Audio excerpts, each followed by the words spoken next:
Hello dear student, welcome back to Nucleus Edu centre.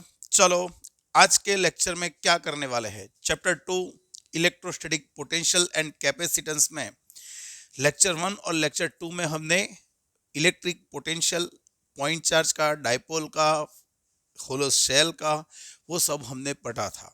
अभी हम गिनने वाले हैं इसके एमसीक्यूज। लेक्चर 3 में एमसीक्यूज ऑफ इलेक्ट्रिक पोटेंशियल किसके लिए, गुस्सेट के लिए, और based on lecture 1 and lecture 2।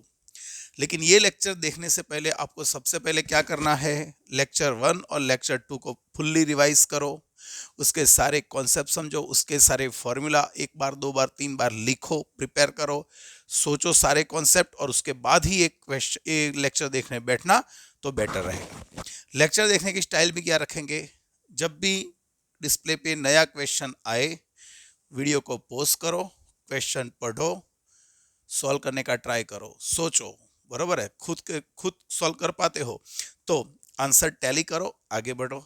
जो नहीं कर पाते हो तो पूरा मेथड देख लो और प्रिपेयर कर लो, बरोबर है। तो बिना टाइम लॉस किए सीधे आगे बढ़ते हैं एमसीक्यू सेशन में। पढ़ो ध्यान से, क्या है।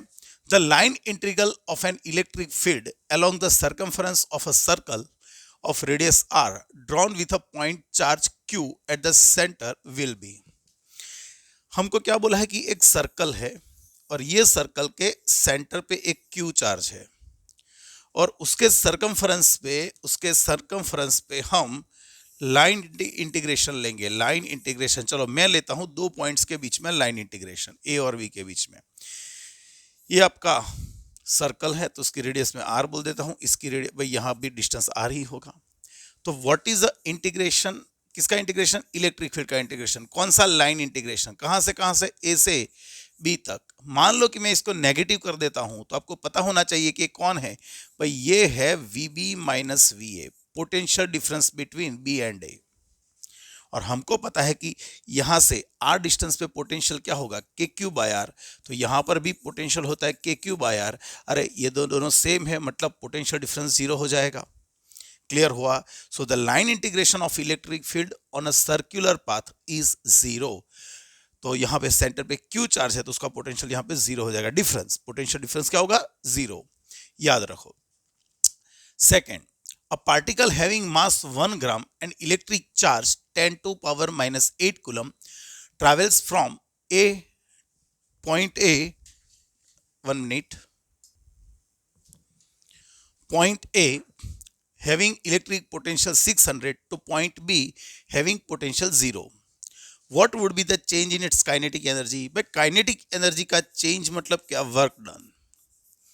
और वर्क डन होता है minus Q into delta we. कहां से कहां पे गया भाई, बी, ए से बी पे गया तो आप क्या लिख सकते हो, V B minus V A, minus charge कितना है देख लो, 10⁻⁻8।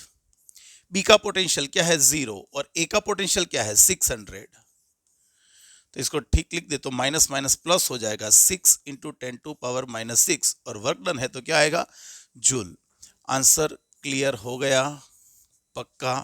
चलो आगे बढ़े, पढ़ो ध्यान से। Radii of two sphere A and B are small a and small b respectively if the electric potential and then surfaces are same, the ratio of the surface charge density. ध्यान रखना भाई, दोनों का पोटेंशियल सेम है, v दोनों का same है, तो a का पोटेंशियल और b का पोटेंशियल सेम है। फिर हम दो मेथड देखो, एक प्रपोर्शन की मेथड भी लेके आते हैं तो आपको प्रपोर्शन मेथड बेटर रहेगी। तो यहां पर देख ले, तो इसका पोटेंशियल क्या होगा, के ए का चार्ज अपॉन ए की रेडियस, यहां पे लिखेंगे के बी का चार्ज बी की रेडियस। लेकिन हमको तो पूछा क्या है भाई, दोनों का सरफेस चार्ज डेंसिटी सेम है, सरफेस चार्ज डेंसिटी का रेशियो चाहिए। ओके ओके, तो यहां पे सरफेस चार्ज डेंसिटी चाहिए, तो हमको पता है भाई सिग्मा क्या होता है, क्यू बाई ए। तो क्यू क्या हो गया, सिग्मा इंटू ए, जहां ए क्या हो गया, एरिया। तो यहां पे क्या लिख सकते हैं, के की जगह पे 1/4π, इसको नहीं लिखेंगे तो भी चलेगा। क्यू की जगह पे क्या लिखेंगे, क्यू की जगह पे सिग्मा, ए की सरफेस चार्ज डेंसिटी, और यहां पे लिख सकता हूं ए की रेडियस है, ए है तो उसका एरिया 4π² अपॉन ए।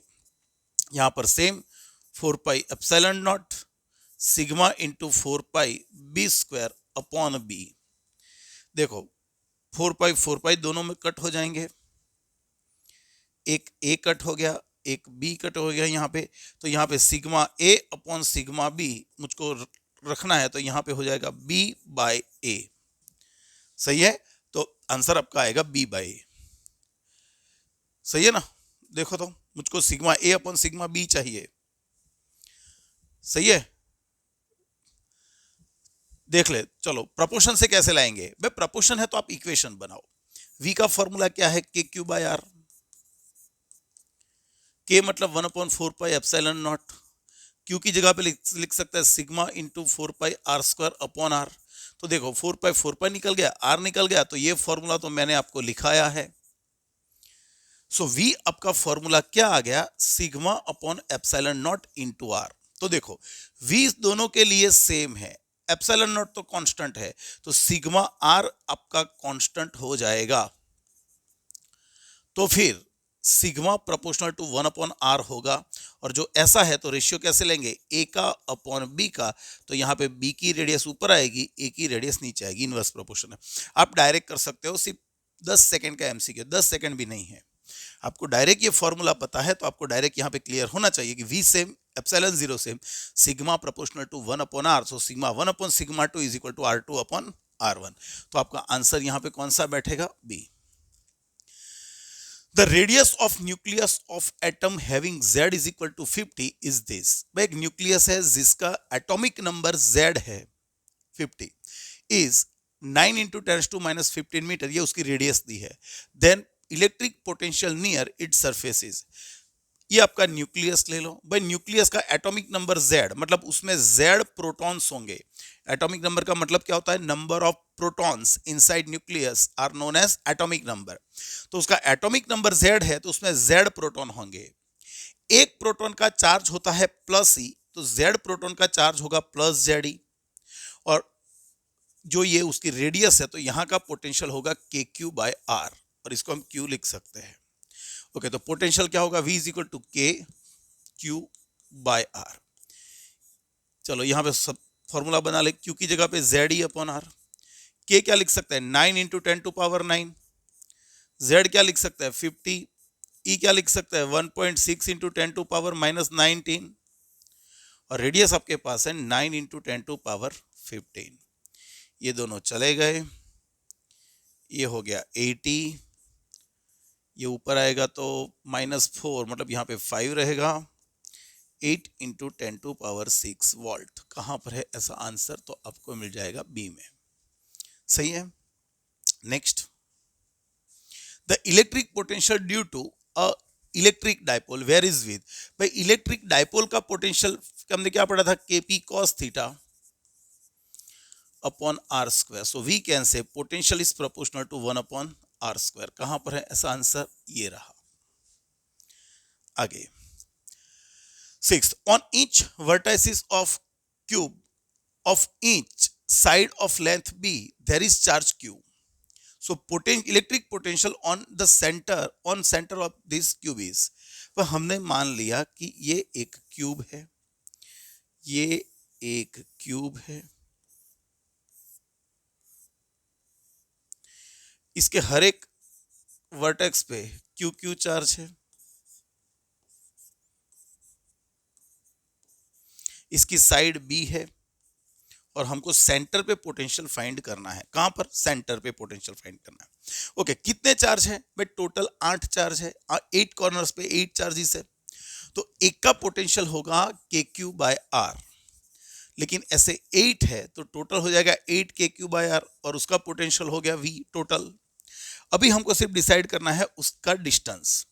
देख लो, ये आपका B डिस्टेंस है, ये सेंटर की बात करें ना, सेंटर की बात करें तो सेंटर पे किसी एक का डिस्टेंस मान लो, ये डिस्टेंस आपका है R। एक काम करते हैं, ऐसे शो करता हूं, यहां से ये डिस्टेंस आपका जो भी होगा उसका हाफ होगा, तो हर एक वर्टेक्स से ये डिस्टेंस क्या होगा, R। ये तो सोचे, चलो ये डिस्टेंस कितना, ये तो ये डिस्टेंस है आपका B, ये है B, तो ये फेस का जो डायगोनल होगा वो होगा आपका √2B। अभी ये √2B और ये B, मतलब और एक राइट एंगल ट्रायंगल बनेगा। और उसके कारण यहां से लेके यहां का डिस्टेंस होगा √3b। यहां से लेके यहां तक का डिस्टेंस पाइथागोरस यूज कर दोगे तो √3b होगा। लेकिन हमको सेंटर से कॉर्नर का डिस्टेंस चाहिए तो उसका हाफ करना पड़ेगा। तो यहां पे r क्या ले सकते हैं, k की जगह पे रख देंगे 1/4 पाई एप्सिलॉन नॉट q, और r ले लेंगे √3b/2। कैसे आया पता चला, कॉर्नर टू कॉर्नर डिस्टेंस होगा √3b, लेकिन हमको सेंटर से चाहिए तो वो होगा इसका हाफ, ये लिख लिया। 4 से यहाँ पे 2 कट जाएंगे, 2 ऊपर आएंगे, तो आंसर यहाँ पे 4q upon √3 pi epsilon 0b, ऐसा आंसर आने वाला है। कहां पर है ऐसा, दिख रहा है हमको ए में। सही है, सही है। Next, the distance between electric charges q coulomb and 9q coulomb is 4 metre. दो चार्ज हैं, एक q कूलम एक 9q कूलम, दोनों के बीच का डिस्टेंस 4 मीटर है। What is the electric potential at a point on the line joining them where the electric field becomes 0।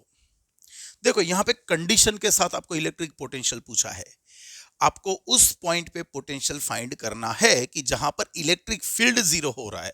तो आपको यहां पे दो चार्ज दिया है, एक q कूलम और दूसरा ले लो 9q कूलम। ये दोनों के बीच का डिस्टेंस आपको दिया है 4 मीटर। आपको ऐसे पॉइंट पे इलेक्ट्रिक पोटेंशियल फाइंड करना है कि जहां पे इलेक्ट्रिक फील्ड इंटेंसिटी 0 हो रही है। तो सबसे पहले तो मुझको फाइंड करना पड़ेगा वो पॉइंट कि जहां पर इलेक्ट्रिक फील्ड 0 हो रहा है। भाई इलेक्ट्रिक फील्ड वेक्टर क्वांटिटी है, और जहां पर मैं पॉइंट रखूंगा, मैं कोई भी जगह पे पॉइंट रखूंगा तो इलेक्ट्रिक फील्ड दो होंगे, एक प्लस क्यू, एक क्यू का और एक 9q का। हमको दोनों के electric field equal and opposite चाहिए। तो ऐसा पॉइंट सिर्फ हमको कहां पे मिलेगा, ये दोनों की लाइन जो ज्वाइंट के बीच में कहीं पे।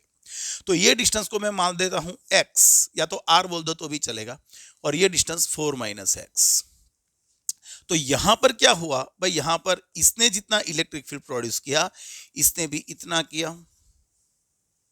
सही है। हाँ, तो इसका इलेक्ट्रिक फील्ड बोलो यहां पे KQ/r²।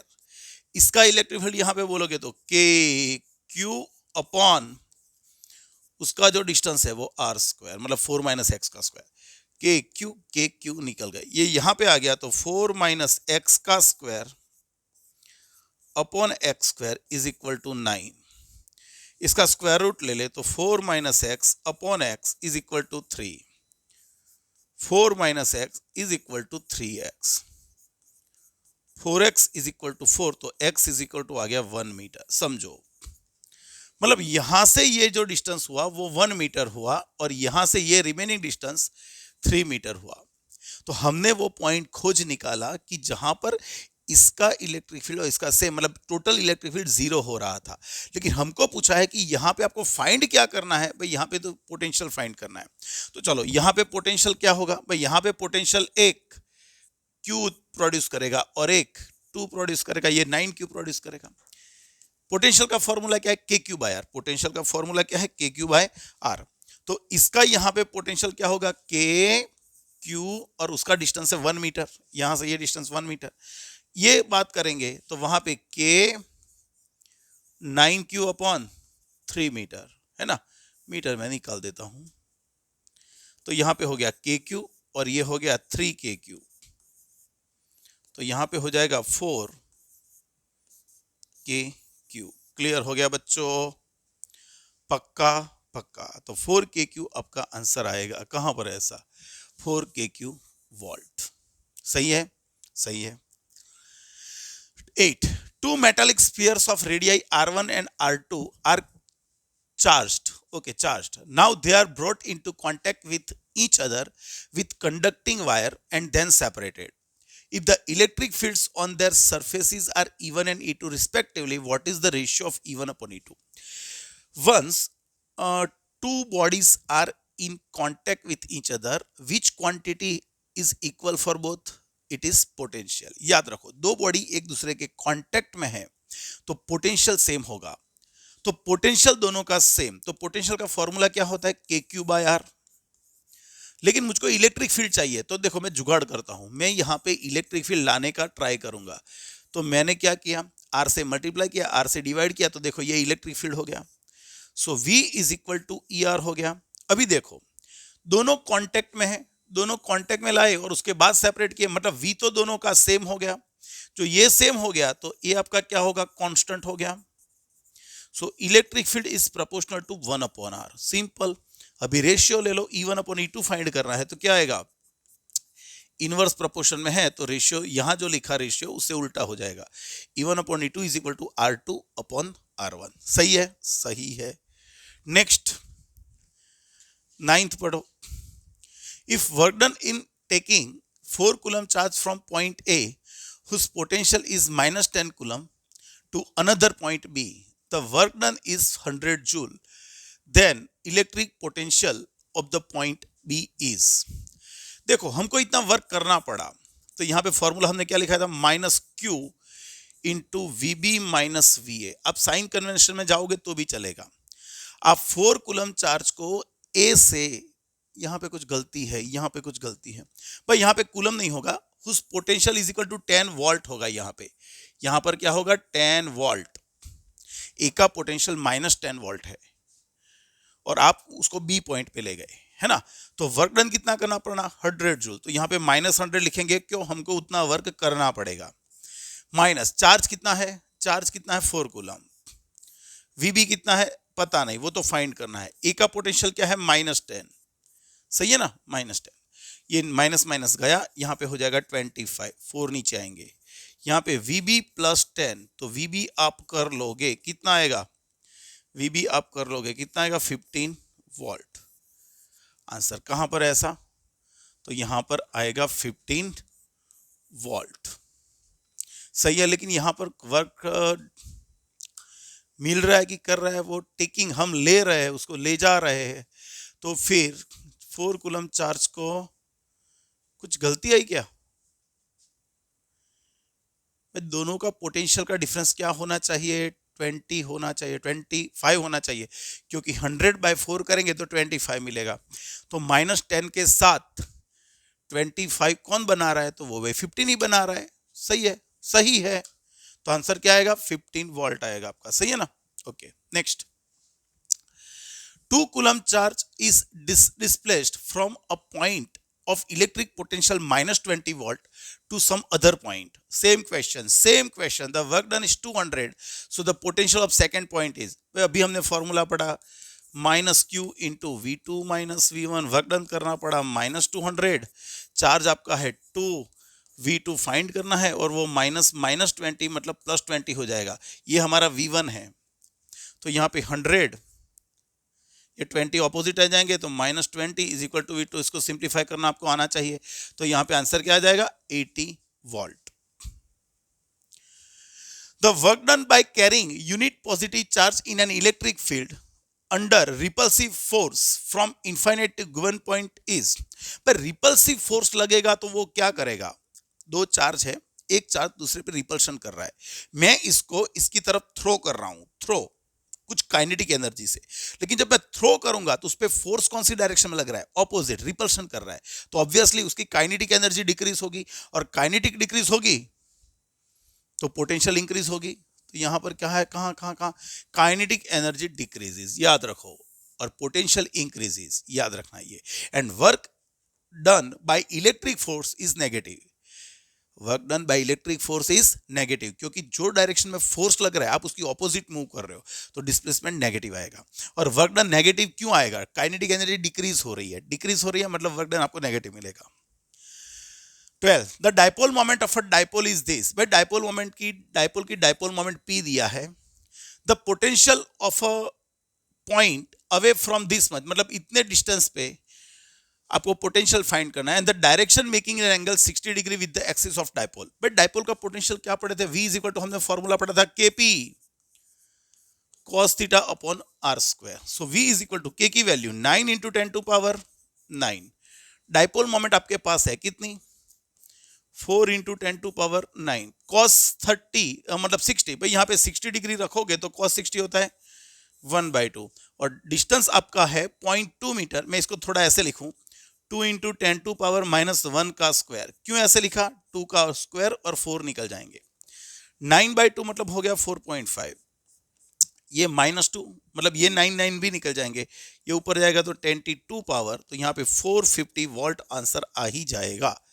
Where is the answer? It is in C. Next 13 the SI unit of line integration. अरे यार फिर से आया, लाइन इंटीग्रेशन का करेंगे किसका? इलेक्ट्रिक फील्ड का। उसको जो मैं नेगेटिव कर दूं ना तो ये पोटेंशियल डिफरेंस हो जाएगा। और इसका यूनिट क्या होता है भाई? इसका यूनिट होता है वोल्ट या तो जूल पर कूलम, या तो फिर जूल की जगह पे न्यूटन मीटर पर कूलम भी रख सकते हैं। मतलब आप देखो तो कौन सा सेट हो रहा है इसमें? हाँ तो ये वाला सेट हो रहा है, सही है। 14 which one of the following is not a unit of electric potential. अभी मैंने ये सारे लिखे, वोल्ट भी है, जूल पर कूलम भी है, न्यूटन मीटर पर कूलम भी है। तो यहां पर देख लो वॉट, वॉट किसका है यार? पावर का है, इतना तो हम सबको पता है। 15 the electric potential of 5 volt is on the surface of hollow metal sphere of radius 3 centimetre. एक 3 सेंटीमीटर वाला होलो स्फीयर है जिसके सरफेस पे पोटेंशियल होता है 5 वोल्ट।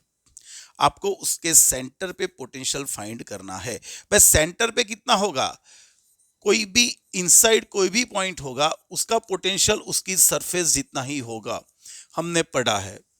स्फीयर के आउटसाइड जो पॉइंट है उसके लिए तो पोटेंशियल पॉइंट चार्ज की तरह बिहेव करेगा, मतलब पॉइंट चार्ज का k/r होता है तो वैसे होगा। लेकिन कोई इनर पॉइंट है तो उसका पोटेंशियल जितना उसकी सरफेस पे होगा हर एक जगह पे सेम होगा। मतलब यहाँ पे 5 है तो कोई भी पॉइंट ले लो या तो सेंटर ले लो, सब जगह पे 5 वोल्ट ही होगा। सही है, सही है। 16 इसको सेव कर ले, पहले एक बार थोड़ा सेव कर ले तो क्या मेहनत अपनी बेकार ना हो जाए, मेहनत अपनी बेकार ना हो जाए। चलो अरे work done of 16 into 10⁻⁻16 joule is needed to displace an electron from point A to B in electric field. The potential difference between 2 point A. हमको पोटेंशियल डिफरेंस फाइंड करना है तो अभी कोई साइन कन्वेंशन में नहीं जाएंगे। Potential difference is what? Work done by charge direct. कितना वर्क डन हुआ? 16 into 10⁻⁻16। किसको डिस्प्लेस किया? इलेक्ट्रॉन को। इलेक्ट्रॉन को डिस्प्लेस किया मतलब उसका चार्ज हो जाएगा 1.6 into 10⁻⁻19।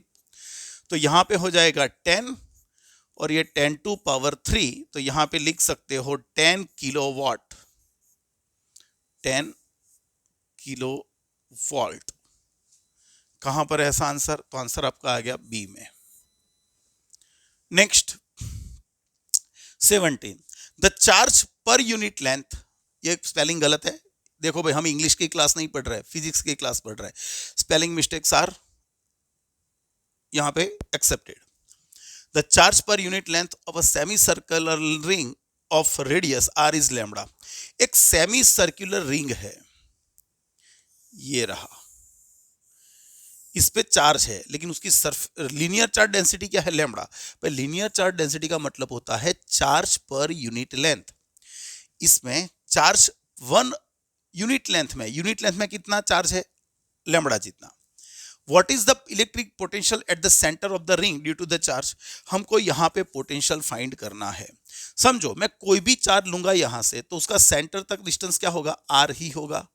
यहां से ये डिस्टेंस आर ही होगा हर एक का। तो टोटल पोटेंशियल हमको लिखना है k/r। के ही रखेंगे। क्यू कितना भाई? क्यू मतलब ये सारा चार्ज। हाँ तो यहां पे यूनिट लेंथ में कितना चार्ज है? यूनिट लेंथ में चार्ज मतलब डेंसिटी। और ये लेंथ कितनी है? तो ये उसकी हाफ सरकमफेरेंस। उसका टोटल सरकमफेरेंस होता है 2πr, तो हाफ क्या होता है? πr। तो यहां पर इस सेमी सर्कुलर रिंग पे इतना चार्ज होगा और वो क्यू यहां पे सब्स्टिट्यूट करें तो lambda πr upon are, are निकल चुका तो k लैम्बडा पाई, ये यहां का पोटेंशियल होगा। कहां है ऐसा आंसर? तो आंसर आपको मिल जाएगा D.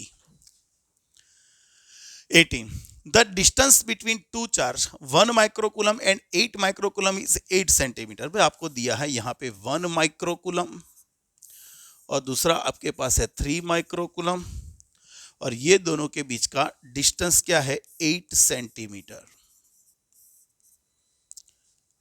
The potential at mid point, भाई मिड पॉइंट पे आपको पोटेंशियल फाइंड करना है।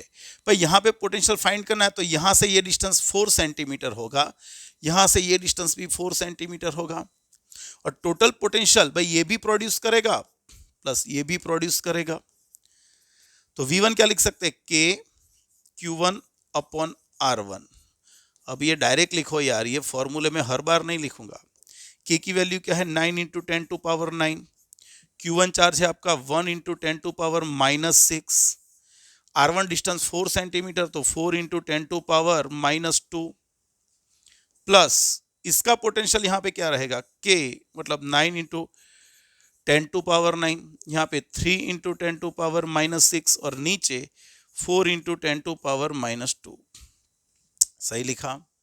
तो यहाँ पर क्या होगा, देखो डायरेक्ट एलसीएम दोनों का सेम है, ये हो जाएगा 27 और 9 36, मतलब यहाँ पे हो जाएगा 36 into 10 to power -6 upon 4 into 10 to power -2। यहाँ पे डायरेक्ट लिख सकते हो 9 इंटू 10 टू पावर 4। कहाँ पर है आंसर आपका, ये रहा आंसर आपका। सही है, सही है। 19. The spheres of radius small r and capital R having charge small q and capital Q respectively on them, when they are joined with conducting wire, the energy of system does not dissipate then. अरे भाई दोनों को wire से join कर लिया तो दोनों का पोटेंशियल सेम होगा, और पोटेंशियल सेम होगा तो क्या लिख सकते हैं भाई, V1 is equal to V2। छोटे जो कम चार्ज है, छोटे रेडियस वाले स्फीयर का पोटेंशियल तो KQ बाय R, और बड़े वाले के बोलेंगे तो KQ बाय कैपिटल R। सामने मल्टीप्लिकेशन कर दो, Q into capital R, capital Q into small r। कहां पर है आंसर, तो ये हो गया। 20.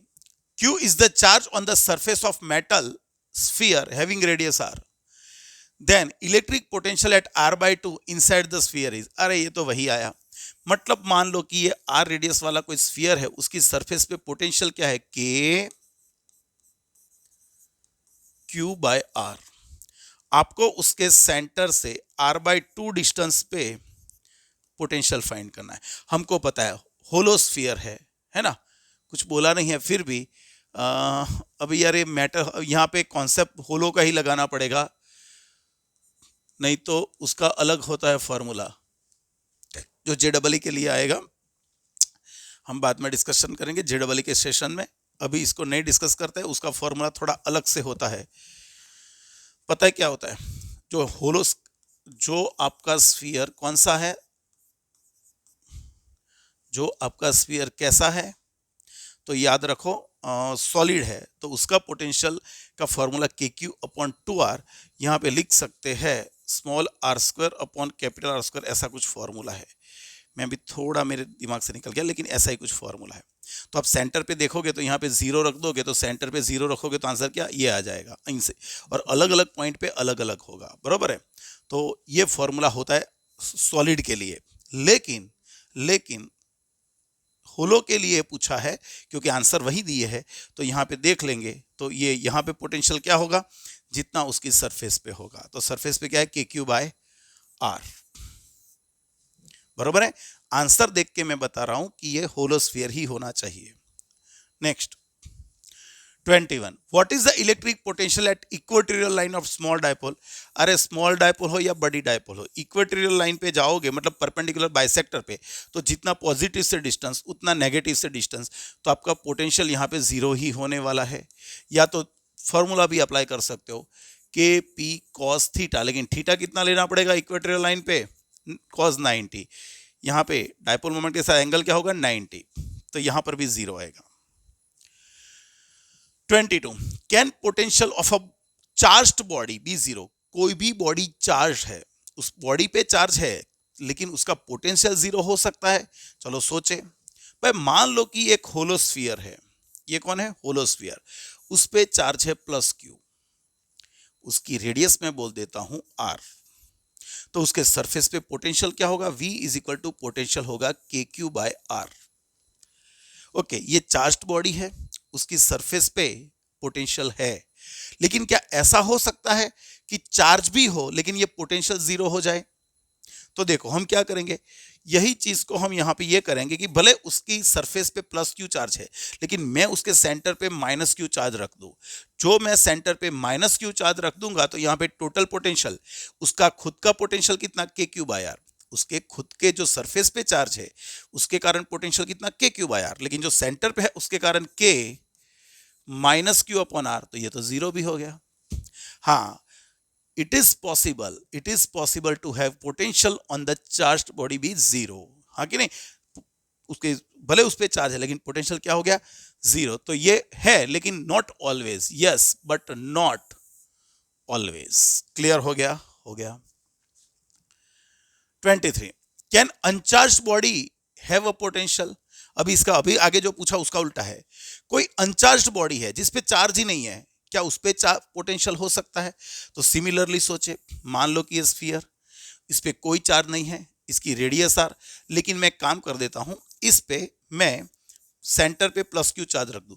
तो भाई क्या होगा, भाई प्लस क्यू सेंटर पे चार्ज रख दोगे तो यहां पे पोटेंशियल क्या होगा, V is equal to K Q by are. भले इस स्फीयर पे चार्ज नहीं है, उसके सेंटर पे है, फिर भी यहां पे पोटेंशियल है। तो ऐसा भी पॉसिबल है, बट नॉट ऑलवेज। बराबर है, याद रखो, बट नॉट ऑलवेज। चलो next 24, kinetic energy of electric charge Q decreases. Kinetic energy decrease हो रही है by 100 joule when it moves from one point to another, then Q is equal to, अरे ये कुछ गलती है बच्चों, 100 जूल डिक्रीज हुई है, लेकिन क्या Q, क्या पोटेंशियल डिफरेंस उनको देना चाहिए था, दो पॉइंट्स के बीच में पोटेंशियल डिफरेंस देना चाहिए था। चलो मैं ऐड कर देता हूं, potential difference between two points is equal to, मैं ले लेता हूं 100 वोल्ट। ओके, तो अभी काइनेटिक एनर्जी का फॉर्मूला क्या था, minus Q into delta we. इसको लिख सकते हैं माइनस 100 जूल, क्योंकि काइनेटिक एनर्जी डिक्रीज हुई, माइनस क्यू और पोटेंशियल डिफरेंस है 100, इसको निकाल दो तो क्यू आपका 1 कूलम आ जाएगा। लेकिन यहां पे थोड़ी गलती थी जो हमने करेक्शन में ले ली। फिर 25, four charges plus Q minus Q R situated at four corners of square of length A of each side, the potential at its centre. Simple है यार, जीरो, सिंपल बोल सकते हो। यहाँ पे प्लस क्यू, यहाँ पे प्लस क्यू, यहाँ पे माइनस क्यू, यहाँ पे माइनस क्यू, और सेंटर पे पोटेंशियल फाइंड करना है। भाई सेंटर से हर एक का डिस्टेंस सेम रहेगा, तो जितना इसका पॉजिटिव पोटेंशियल इतना इसका पॉजिटिव, लेकिन इतना नेगेटिव भी है, तो टोटल पोटेंशियल आपका जीरो ही हो जाएगा। दो चार्ज पॉजिटिव है, दो चार्ज नेगेटिव है। 26, the radius of a charged hollow sphere is 10 centimetre. आपको क्या बोला है, एक होलोस्फीयर है जिसकी रेडियस कितनी है, 10 centimetre. If V is the potential away from 5 centimeter from the center of the sphere, then what will be the potential of a point away from 15 centimeter from the center of sphere? क्या बोला है simple words में, एक sphere है जिसकी radius आपको 10 centimetre दी है, 10 centimetre, उसके 5 सेंटीमीटर पे, 5 सेंटीमीटर पे पोटेंशियल है V, तो आपको पोटेंशियल फाइंड करना है 15 सेंटीमीटर पे। 15 सेंटीमीटर पे potential V dash question mark. तो सोचो, आप फॉर्मूला अप्लाई करोगे, V इज इक्वल टू क्या फॉर्मूला अप्लाई करोगे, के क्यू बाय आर। तो जनरली हम क्या सोचेंगे, V proportional to 1 upon R.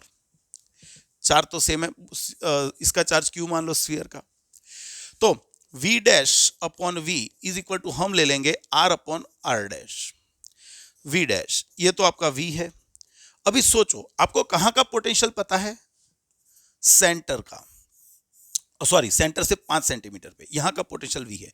तो R डिस्टेंस में क्या लूंगा, भाई इनिशियल डिस्टेंस 5 सेंटीमीटर है, लेकिन जो 5 सेंटीमीटर है और आप यहां पर भी जाओगे तो भी वोल्टेज 5 ही रहेगा। मतलब जब तक आपका पॉइंट स्फीयर के अंदर है तब तक पोटेंशियल सेम रहेगा। तो आप ये फॉर्मूला अंदर का कोई पॉइंट है वहां यूज नहीं कर सकते। ये फॉर्मूला कब यूज होगा, सरफेस या उससे बाहर जाओगे तो। तो भले यहां पे पोटेंशियल V दिया है, लेकिन हमको तो यही समझना है कि अप टू 10 सेंटीमीटर तक पोटेंशियल V है, 10 सेंटीमीटर तक पोटेंशियल V है। तो ये डिस्टेंस हम ध्यान में नहीं लेंगे, हम तो यही मान के चलेंगे कि 10 सेंटीमीटर पे पोटेंशियल V है और हमको 15 पे पूछा है, और आउटर पॉइंट के लिए ही ये फॉर्मूला यूज कर सकते हैं। तो यहां पे ये आपका 10 आएगा इनिशियल डिस्टेंस, और ये 15 करेंगे, तो ये हो गया 2/3। V को सामने ले लो, V dash is equal to 2V/3। Clear हुआ बच्चों? तो आपका आंसर बी सेट हो जाएगा। 27 sigma is the uniform charge density, मतलब सरफेस चार्ज डेंसिटी है, on the surface of the hemisphere of radius R. Derive the formula of electric potential at the centre. एकदम sorry, देखो ये एक hemisphere है, उसके सेंटर पे हमको फाइंड करना है। यहां पर कोई भी एरिया ले लो, स्मॉल एरिया, बड़ा एरिया, जो भी ले लो, यहां से इसका डिस्टेंस क्या होगा भाई? सबका सरफेस से हर एक का डिस्टेंस आर ही होने वाला है। तो हम बोल सकते हैं कि सबका पोटेंशियल यहां पे इक्वल होगा। हम इक्वल पार्ट में डिवाइड कर देंगे तो सबका सेम होगा, और सेम है और स्केलर क्वांटिटी है, तो हमको एल्जेब्रिक सम करना पड़ेगा। और एल्जेब्रिक सम क्या आएगा? KQ/R। क्यू क्या? उसकी सरफेस पे जो टोटल चार्ज है उसको लेंगे, तो K की जगह पे रख देंगे 1/4πr², sorry epsilon not. Q की जगह पे sigma into 4πr² upon R की जगह पे बस R ही, तो 4π गया, R गया, तो यहां पे क्या लिखेंगे? Sigma upon epsilon 0। अरे मैंने कुछ गलती की। क्या गलती की, कोई बता पाएगा?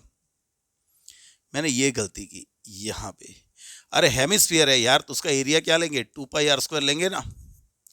हाँ, तो नीचे 2 भी रहेगा इंटू R। कहां पर है ऐसा आंसर? तो आपका आंसर कहां है? तो ये रहा, सही है।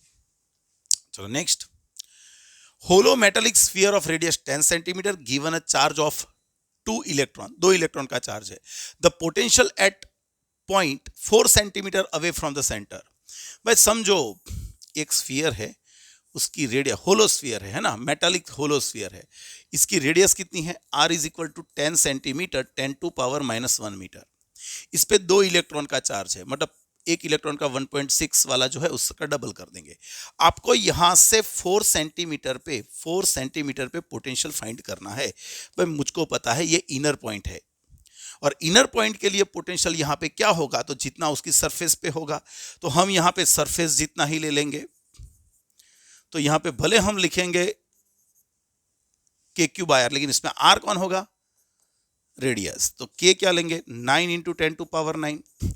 चार्ज क्या है? 2 इलेक्ट्रॉन का, तो 2 into 1.6 -9।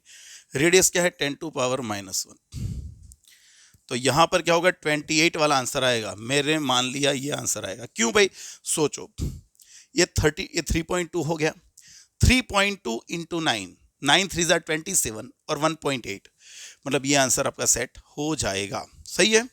Next 29। A hollow metal sphere of radius 10 centimeter is charged so that the potential is 80 volt produced on its surface. What will be the potential at the center of this sphere? भाई वो भी 80 होगा। यही same question, बराबर कि नहीं? Surface पे जितना होगा, होलो स्फीयर के अंदर का कोई भी पॉइंट लोगे, पोटेंशियल वही होगा। Next 30। An alpha particle is accelerated. भाई अल्फा पार्टिकल का चार्ज क्या होता है? अल्फा पार्टिकल जो था उसका चार्ज 2e होता है। 2 बस ऐसे ही रखो क्योंकि आंसर EV में दिए हैं। Through the potential difference 10⁻6 volt, it's kinetic energy. भाई काइनेटिक एनर्जी हम लिख दें यहाँ पे, नेगेटिव को निग्लेक्ट कर दो, तो Q इंटू डेल्टा V। इसका चार्ज है 2e, और कितने वोल्ट से आपने उसको एक्सेलरेट किया? 10⁻6 वोल्ट। तो ये हो गया 2 इंटू 10⁻6 EV। तो इसको मेगा बोल सकते हो, 2 मेगा EV आ गया आंसर। तो कहां है? B। 31।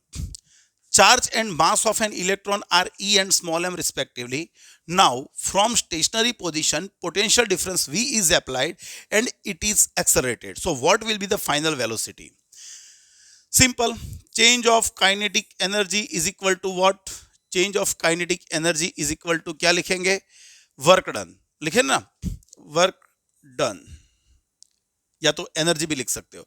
तो चलो यहाँ पे एनर्जी लिख देते हैं. तो हमने यह भी पढ़ा. अरे ये क्या हो रहा है? ये क्या हो रहा है? अरे ये क्या हो रहा है? Q इंटू डेल्टा वी लिख सकते हैं. चलो काइनेटिक एनर्जी मतलब 1/2 mv square. Q potential difference कितना था? आपने V पोटेंशियल डिफरेंस अप्लाई किया और आपका चार्ज कौन था? चार्ज था आपका इलेक्ट्रॉन. चार्ज आपका कौन था? इलेक्ट्रॉन आपका चार्ज था. इलेक्ट्रॉन. हाँ तो V स्क्वायर को सब्जेक्ट बना दोगे तो ये हो गया 2ev अपॉन m और उसका स्क्वायर रूट ले लेंगे तो 2ev अपॉन m हो ही जाएगा. कहां पर है ऐसा आंसर? तो वो आपको मिल जाएगा ए में. सही है, सही है. 32. Each of 27 identical spherical drops of a conduction liquid is charged up to a potential V naught. एक ड्रॉप है जिसको हमने V naught वोल्ट तक चार्ज किया और ऐसे 27 टोटल ड्रॉप्स है. They collide to form a bigger drop. वो कंबाइंड हो गए और उन्होंने एक बड़ा ड्रॉप बनाया. What is the potential on the surface of this bigger drop? याद रखना ये कॉन्सेप्ट क्लियर होना चाहिए. चलो हम 27 नहीं पकड़ेंगे, हम n पकड़ के चलते हैं. n भाई मैं मान लेता हूं कि ऐसे छोटे छोटे छोटे छोटे छोटे छोटे छोटे छोटे छोटे छोटे n चार्ज है. हर एक स्मॉल चार्ज का पोटेंशियल है Vs. हर एक छोटे चार्ज का, हर एक छोटे ड्रॉप का चार्ज है Q और उसकी रेडियस है R. समझा मैंने क्या बोला? ये स्मॉल ड्रॉप्स है, स्मॉल ड्रॉप्स. तो मैंने मान लिए ऐसे n ड्रॉप्स है. हर एक इंडिविजुअल ड्रॉप का चार्ज है Q, रेडियस है R और उसकी सरफेस पे पोटेंशियल है Vs. तो हम यहां पे लिख सकते हैं Vs इज इक्वल टू क्या?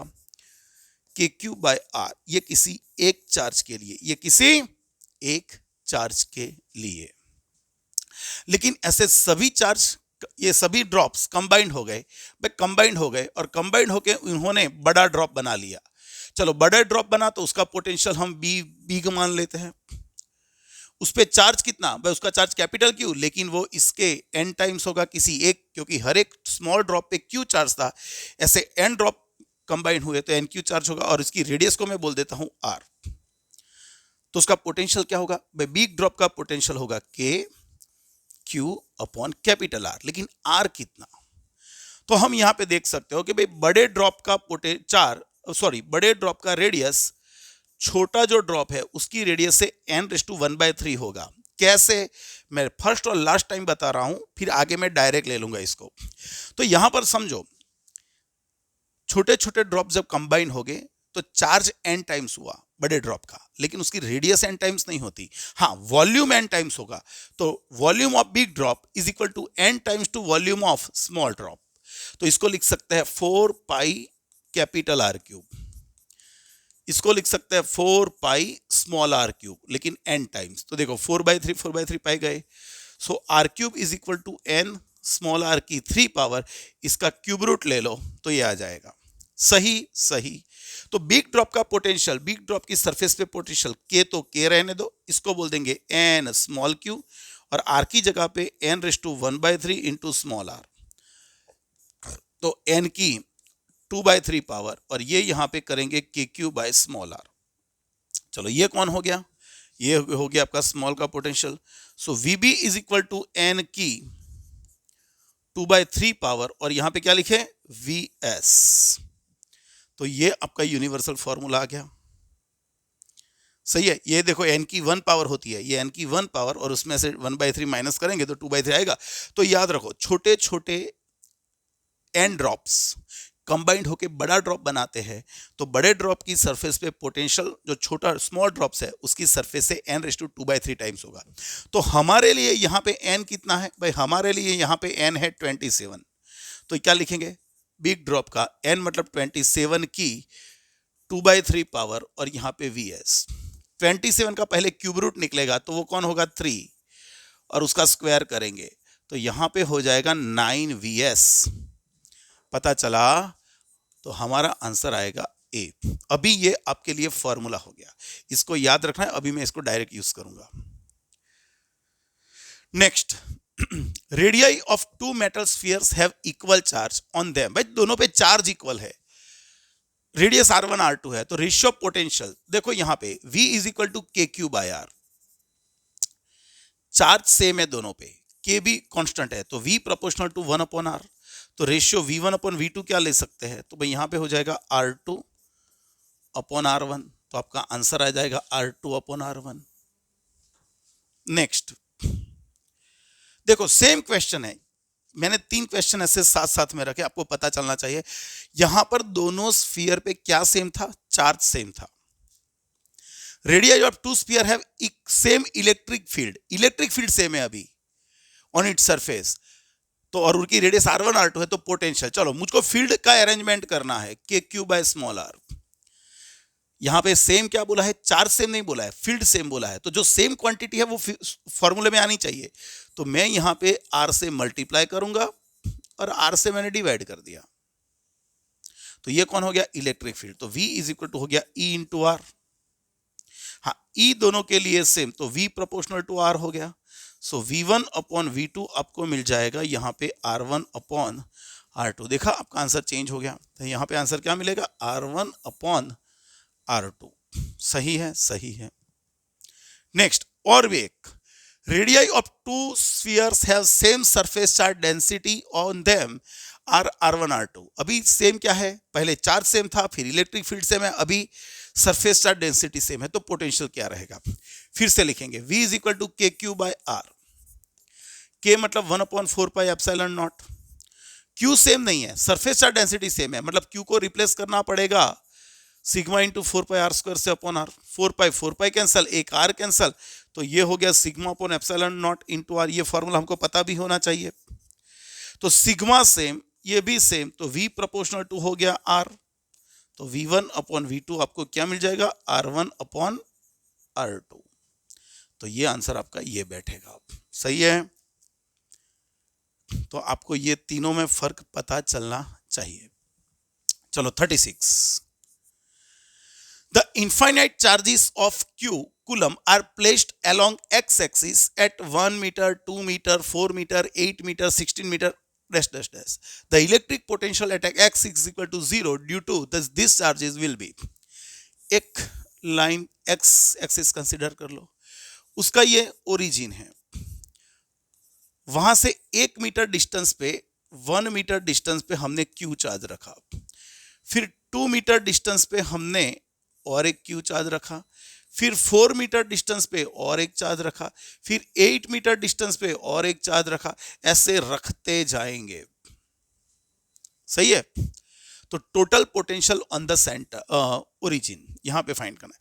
भाई यहां का पोटेंशियल, यहां पे पोटेंशियल कौन प्रोड्यूस करेगा, जितने चार्जेस उतने पोटेंशियल, तो ये यहां पे करेगा, तो उसका फॉर्मूला के क्यू बाय आर, लेकिन यहां से ये डिस्टेंस 1 है, के क्यू बाय आर मतलब यहाँ पे 2 आएगा, यहाँ पे के क्यू बाय 4 आएगा, प्लस डैश डैश डैश चलता रहेगा ये माजरा। सो v इज इक्वल टू, दोनों में कॉमन कौन, के क्यू, ब्रैकेट में क्या रहेगा 1 plus 1/2 plus 1/4 plus dash dash dash, ये कौन आया भाई, इसको बोलते हैं GP series, geometrical progressive series, हाँ कि नहीं। और उसमें n टर्म्स का एडिशन क्या होता है भाई, जीपी जो होता है कौन होता है, जीपी, उसके n टर्म्स का सम, n टर्म्स सम उसका होता है, याद रखो s is equal to, s for sum लिखता हूं मैं, a इंटू 1 माइनस आर की n power upon 1 minus R. But जो आपका रेशियो 1 से छोटा है, यहाँ पे a कौन है, a आपका फर्स्ट टर्म है, याद रखना, मैथ्स वालों को तो पता ही होगा, या तो बायोलॉजी वालों को भी पता होना चाहिए, 10th स्टैंडर्ड में या 9th स्टैंडर्ड में आ गया ये, तो ये फर्स्ट टर्म है, ए कौन है आपका फर्स्ट टर्म, आर कौन है, ratio between two consecutive term, ratio of two successive terms, याद रखो।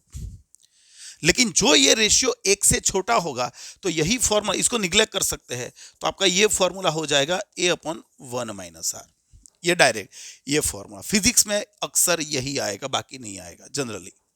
तो देखो दो कंसेक्यूटिव टर्म, इसका और इसका रेशियो क्या होता है, 1/2/1, 1/2/1। हाँ तो यहां पे आपका ए कौन है, 1, ए मतलब फर्स्ट टर्म आपका 1 है। रेशियो क्या है, इसका और इसका रेशियो लेना है, तो 1/2/1, तो ये रेशियो 1/2 हो गया। हाँ तो फिर पोटेंशियल क्या होगा, चलो लिखते हैं के क्यू, ये तो है, और इसका एडिशन क्या होगा, इसका एडिशन क्या होगा, तो उसका फर्स्ट टर्म कौन है, 1, ये फॉर्मूला अप्लाई करें ना, ये फॉर्मूला, ये आपका फर्स्ट टर्म 1 माइनस दो कंसेक्यूटिव टर्म्स का रेशियो 1/2, इसको सिंप्लीफाई करें तो के क्यू 1 अपॉन ये 2 माइनस 1, 1/2, ये 2 ऊपर चला गया तो 2 k क्यू। देखो आंसर आ गया, कहां पर ऐसा आंसर, ये रहा, पक्का।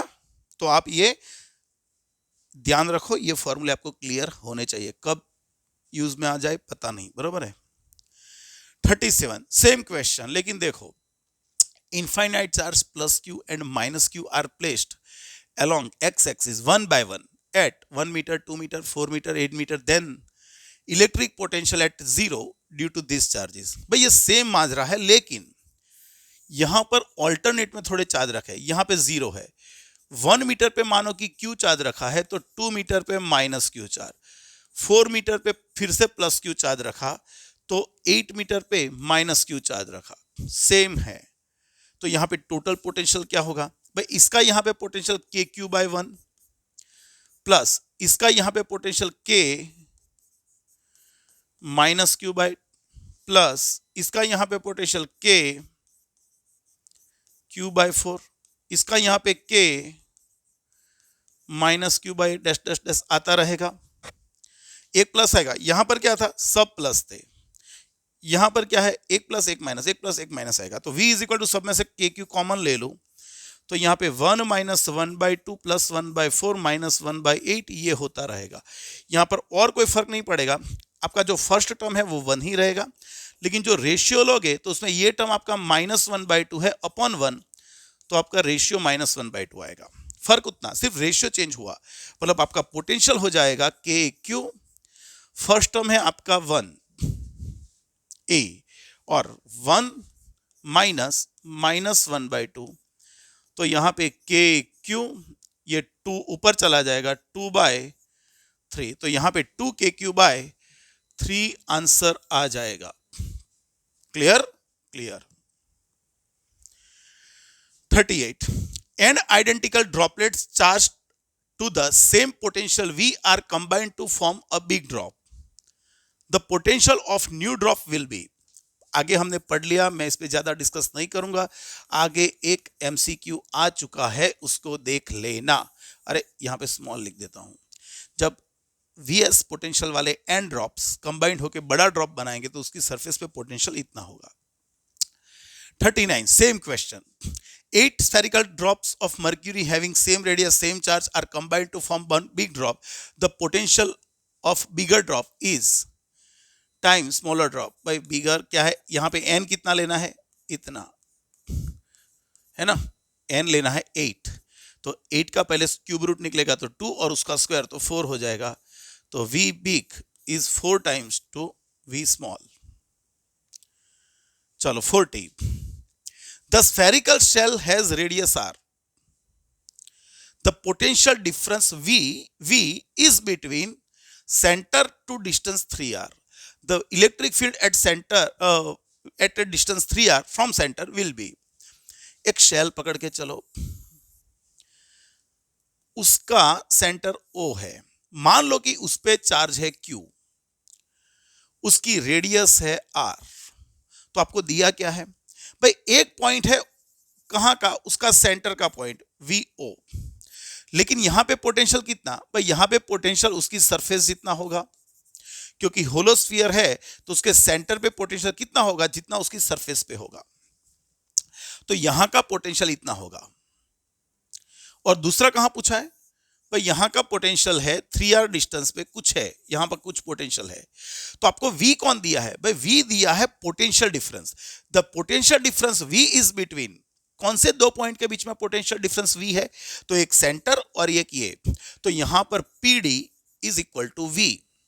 चलो यहाँ के पीडी में से इसका पीडी माइनस करो तो यहाँ का पीडी कितना, सरफेस जितना, के क्यू बाय आर। लेकिन यहाँ का पीडी कितना, तो माइनस के क्यू बाय 3r, और इसको मैं बोल देता हूं v। तो इसको 2/3 क्या लिखेंगे, K Q by R is equal to v। तो यहां पे K Q by R is equal to 3v/2 हो जाएगा। याद रखो K Q by R is equal to 3v/2। मैंने यहां पे सब्जेक्ट बना दिया, मुझको कुछ पता नहीं था, तो मैंने इस पे चार्ज मान लिया q। रेडियस तो दी है और आपको दिया है कि उसके सेंटर और 3r डिस्टेंस पे जो पोटेंशियल है उनके बीच का डिस्टेंस v है।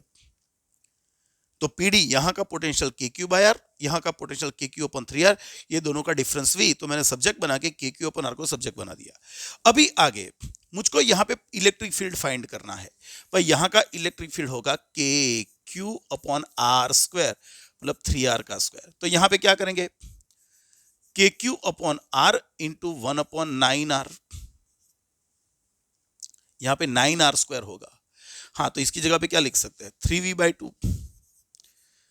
3v/2 इंटू यहां पे 1/9r, ये 3 यहां पे कट हो जाएंगे, तो आपका आंसर क्या गया, v/6r। कहां पर ऐसा आंसर, तो हमको दिया है ए में। पक्का पक्का।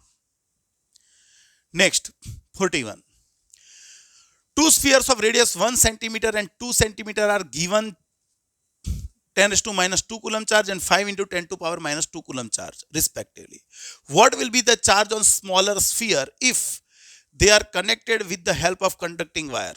मैंने आपको समझा दिया था, एक वायर है जिसपे है चार्ज स्फीयर, दूसरा स्फीयर है जिसपे है चार्ज q2। इसकी रेडियस मान लो r1, इसकी रेडियस मान लो r2। ये दोनों को जब कनेक्ट करेंगे तो सिस्टम का टोटल चार्ज क्या आ गया, q1 + q2, ये सिस्टम का टोटल चार्ज। और जब आप सेपरेट करोगे तो इस पे चार्ज रहेगा क्या, टोटल चार्ज q है, तो इसमें से qr1 अपॉन r1 + r2 लिख सकते हो, और इसका चार्ज क्या होगा, q2 = qr2 upon r1 + r2 लिख सकते हो। सही है। हाँ, तो यहाँ पर टोटल चार्ज कितना देख लो, तो भाई इसका चार्ज है 10⁻² और दूसरे का चार्ज है 5 × 10⁻²। तो यहाँ पे टोटल चार्ज हो गया सिस्टम का इतना।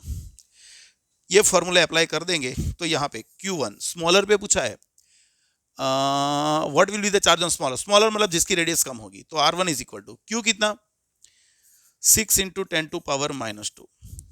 उसकी रेडियस, स्मॉल की रेडियस कितनी, 1, R1 आपका 1 होगा, और नीचे दोनों का एडिशन 2 + 1 3। यहाँ पे कवर करेंगे तो 2 वाला आंसर आ जाएगा, 2 × 10⁻² coulomb. Clear. Next 42, charges are placed on the vertices of a square as shown in figure. देखो एक स्क्वायर है, उसके वर्टेक्स है सभी, उन पे हमने चार्ज रखे, ऊपर 2 +q+q, नीचे -q-q। Let E be the potential electric field and V is the potential at the centre. भाई सेंटर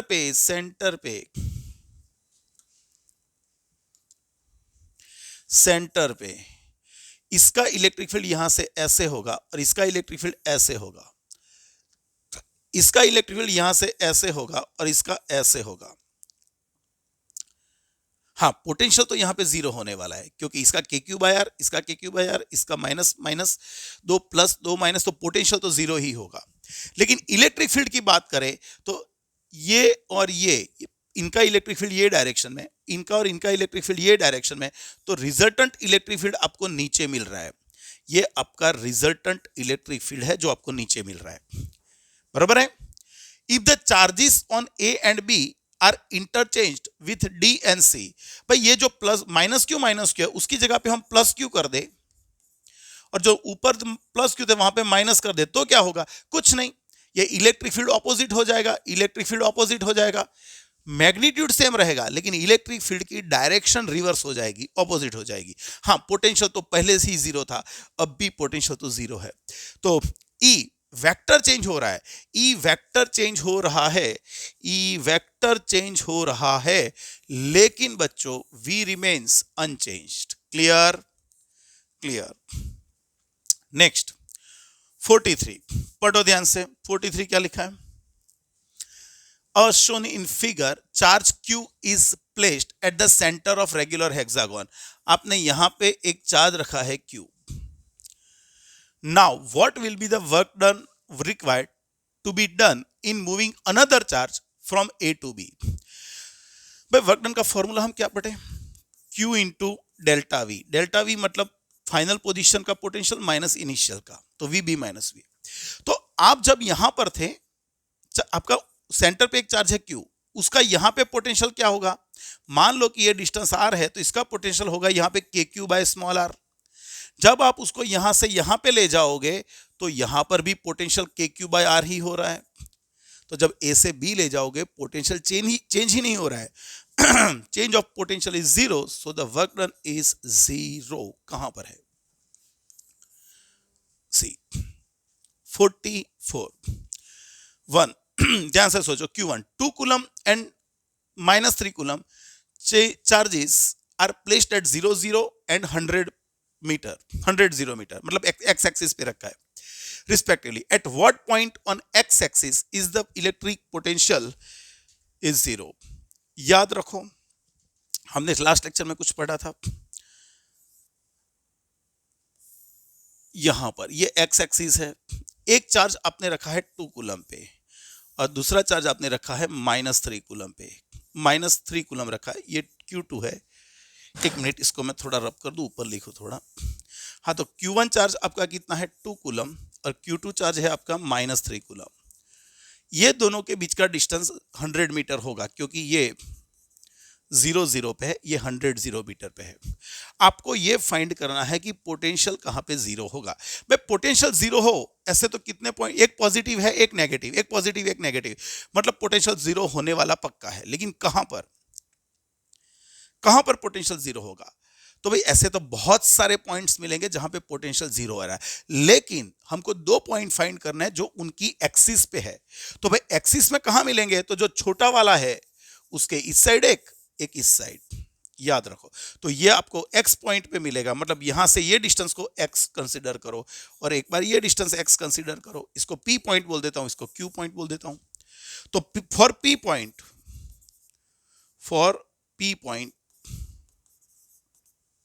चलो यहां पे पोटेंशियल कितना? जीरो. पर यहां पे पोटेंशियल कौन कौन प्रोड्यूस करेगा? ये करेगा, ये करेगा. यहां से ये डिस्टेंस x है, तो यहां से ये डिस्टेंस हो जाएगा 100 माइनस x, क्योंकि ये 100 तो ये 100 माइनस x. यहां पे पोटेंशियल एक ये प्रोड्यूस करेगा KQ अपॉन x प्लस एक ये प्रोड्यूस करेगा K -3 upon 100 minus x is equal to 0. तो यहां पे 2 by x is equal to 3 upon 100 minus x. ये यहां पे हो जाएगा तो 200 minus 2x is equal to 3x. ये हो गया 5x इज इक्वल टू 400, अरे 200. तो x आपको मिल जाएगा 40 सेंटीमीटर. तो पहला आपको इस साइड मिला, यहाँ पे 40 सेंटीमीटर पे पहला मिला, बराबर. और दूसरा देखते हैं. चलो पर Q पॉइंट के लिए क्या है?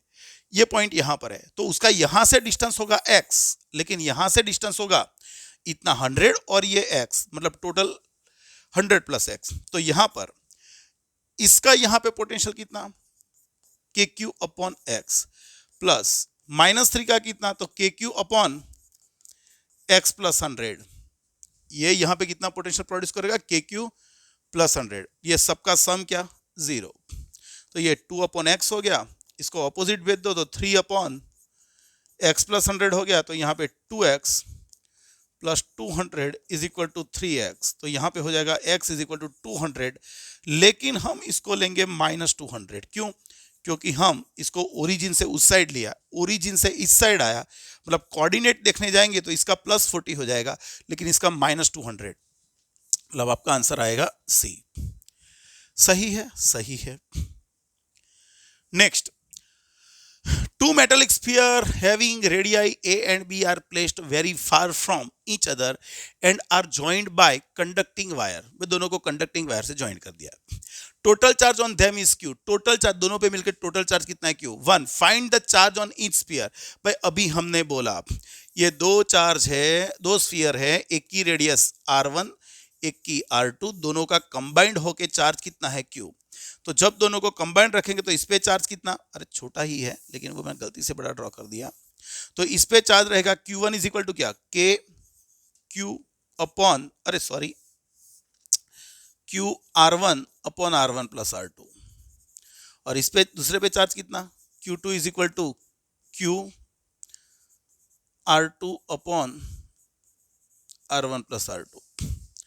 हाँ, तो यहां पर A plus B, A plus B, तो क्यू ए का चार्ज क्या होगा, तो यहां पे लिख सकते हैं के Q upon A plus B. यहां पे क्या लिखेंगे, क्यू बी के क्यू अपॉन, अरे यार मैं क्या कर रहा हूं, तो यहां पे Q A upon A plus B, Q R1 मतलब एक की रेडियस हमको ए दी है ना, ए और बी रेडियस दी है देखो दोनों की, तो ए पे चार्ज इतना होगा और बी पे चार्ज क्या होगा, Q B upon A plus B, ये दोनों पे चार्ज हो गया।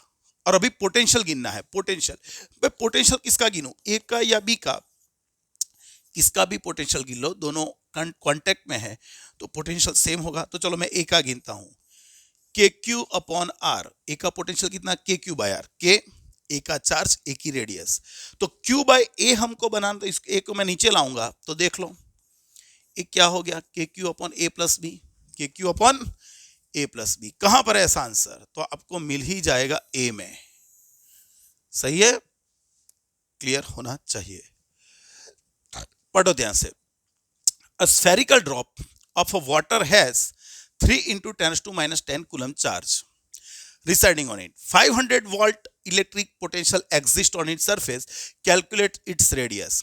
भाई एक ड्रॉप है जिसका चार्ज है कितना, 3 into 10 to power minus 10 coulomb, उस पर पोटेंशियल कितना है 500 वोल्ट, और हमको उसकी रेडियस फाइंड करनी है। सो हमको फॉर्मूला पता है भाई, V is equal to K Q by R, तो रेडियस को सब्जेक्ट बना देंगे तो हो जाएगा के Q by we.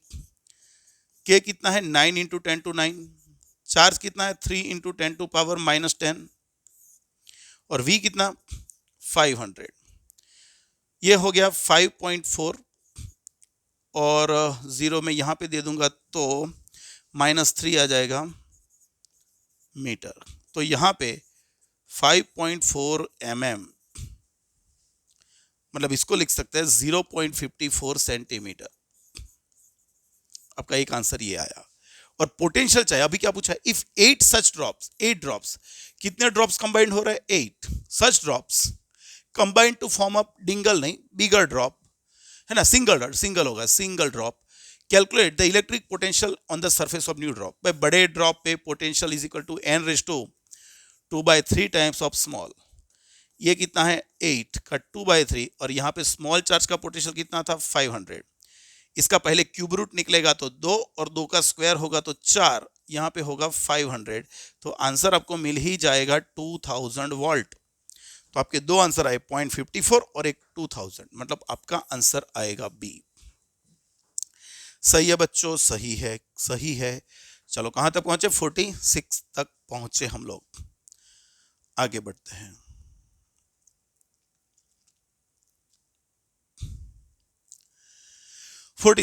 Two spherical shell of radius 20 centimeter and 10 centimeter having same charge 150 microcoulomb each are connected by means of conducting wire. What will be their common terminal potential?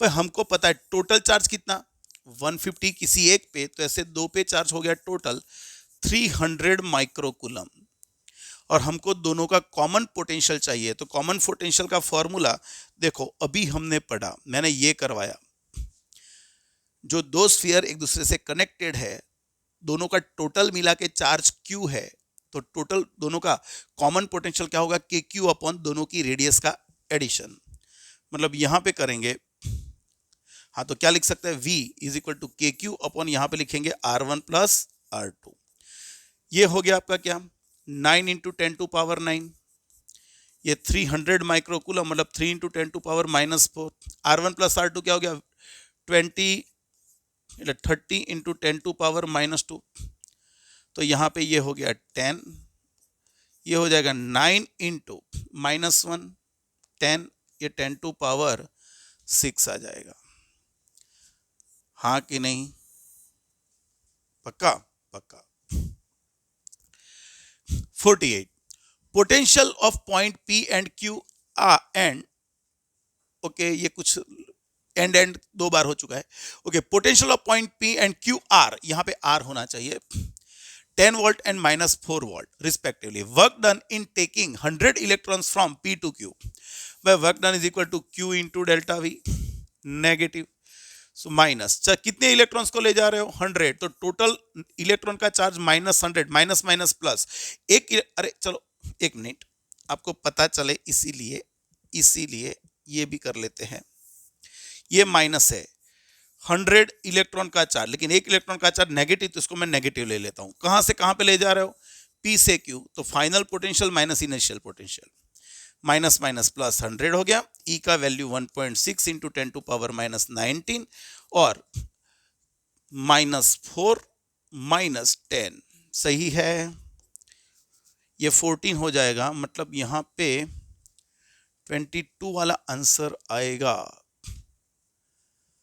22, लेकिन negative में answer आना चाहिए भैया, ये work done तो negative होगा, क्योंकि P से Q पे ले जा रहे हो तो पॉजिटिव से नेगेटिव ले जा रहे हो, किसको, इलेक्ट्रॉन्स को, और इलेक्ट्रॉन नेगेटिव है, नेगेटिव से नेगेटिव रिपेल करेगा तो वर्क डन नेगेटिव मिलना चाहिए।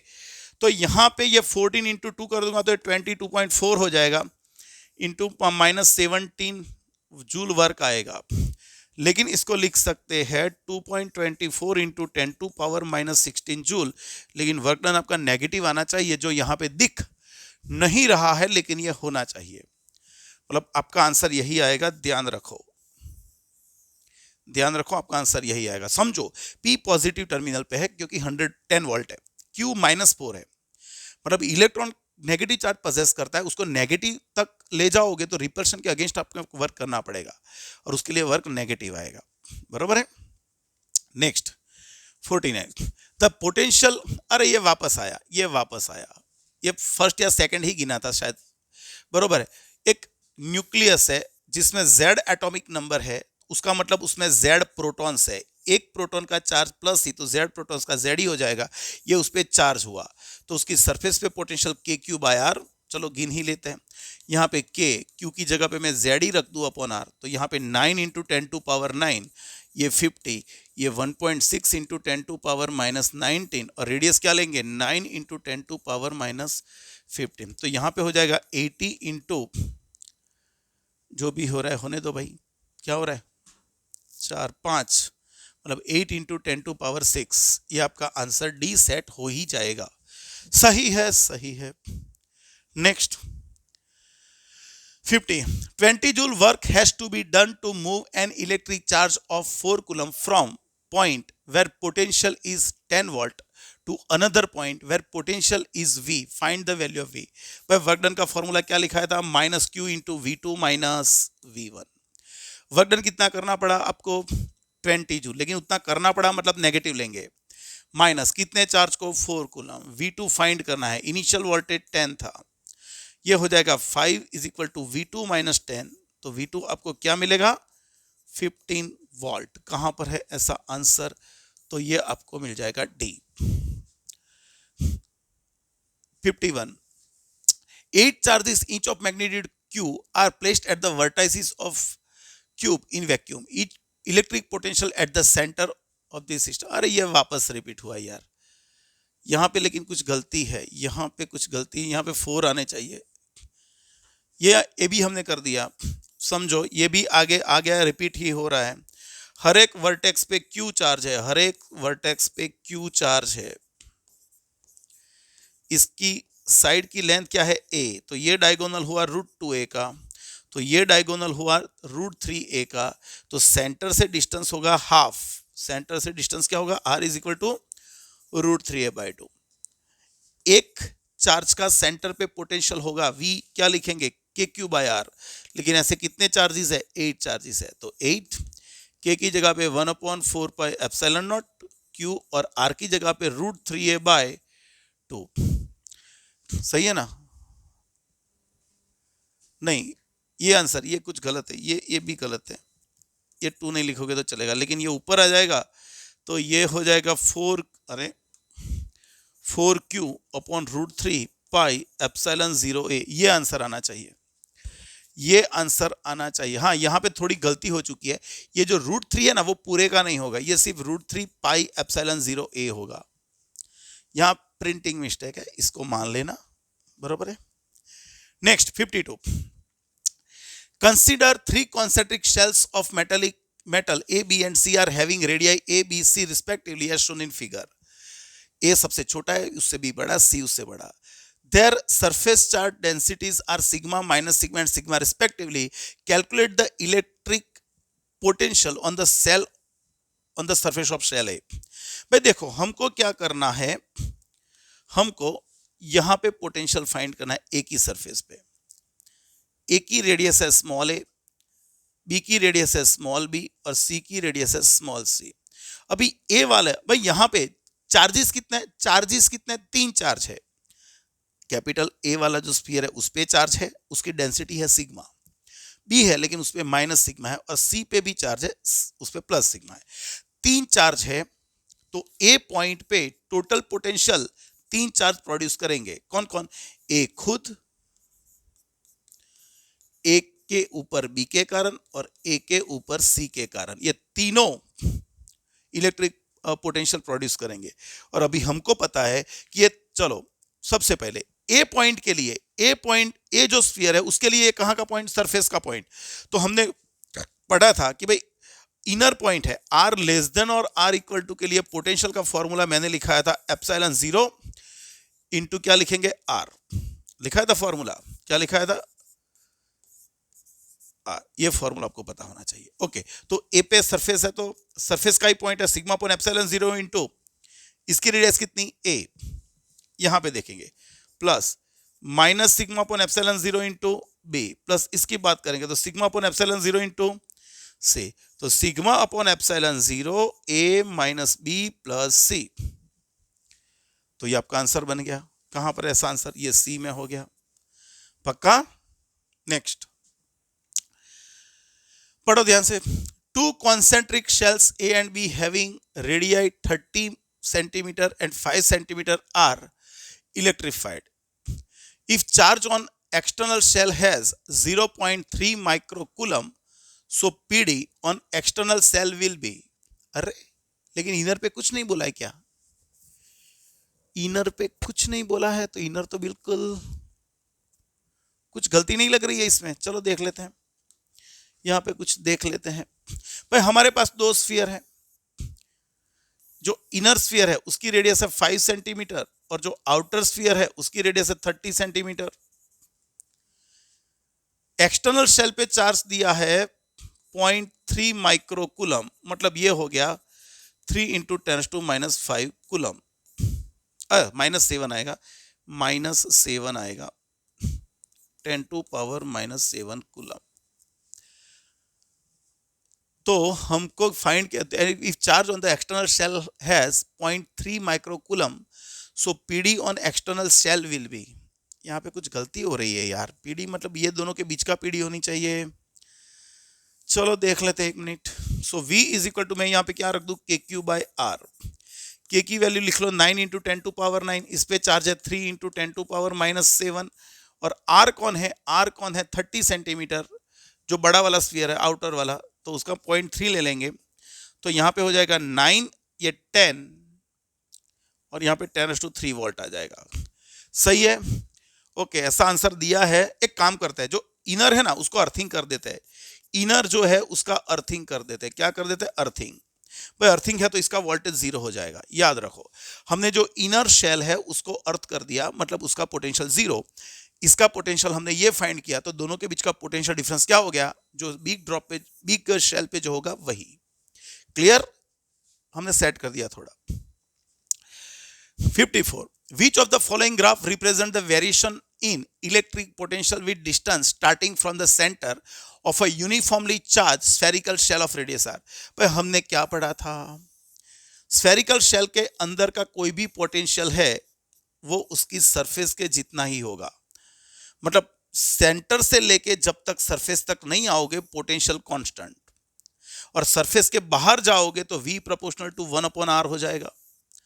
तो ऐसा आंसर कहाँ पे, जहां पे इनिशियल कांस्टेंट है और फिर ये दोनों सेम ही है भाई, भाई ये दोनों आंसर है, सेम ही है, लिखो दोनों। जीरो से लेके रेडियस सेंटर तक, जीरो से लेके सरफेस तक कांस्टेंट, और उसके बाद इनवर्स प्रोपोर्शन में है, तो ये दोनों सेम ही फिगर है, मतलब दोनों आंसर सही है, चलेगा, कुछ प्रिंटिंग मिस्टेक होगी। Next 55, in an electric field the work required to be done against the electric field to carry 5 coulomb charge from point A to B is 20 joule. If the potential at point A is 10 volt, what is the potential of B? अरे वापस वही formula है, Q into VB minus VA। आपको कितना work करना पड़ा, ध्यान रखो, वर्क कितना करना पड़ा, 20 जूल। कितने चार्ज को ले जाने के लिए 5, बी का फाइंड करना है, ए का 10 है, ये हो जाएगा 4 is equal to VB minus 10, तो ये ऑपोजिट आ जाएगा, तो VB क्या हो गया, 14 वोल्ट। VB क्या आ गया, 14 volt. Next 56, two spheres A and B of same metal have equal radii. They are charged till their potential becomes equal.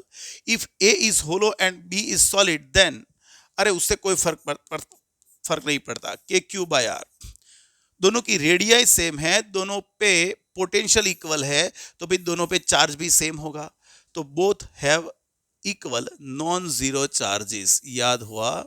चलो नेक्स्ट। ओके, सबसे इंपॉर्टेंट टॉपिक, रिवाइज अगेन।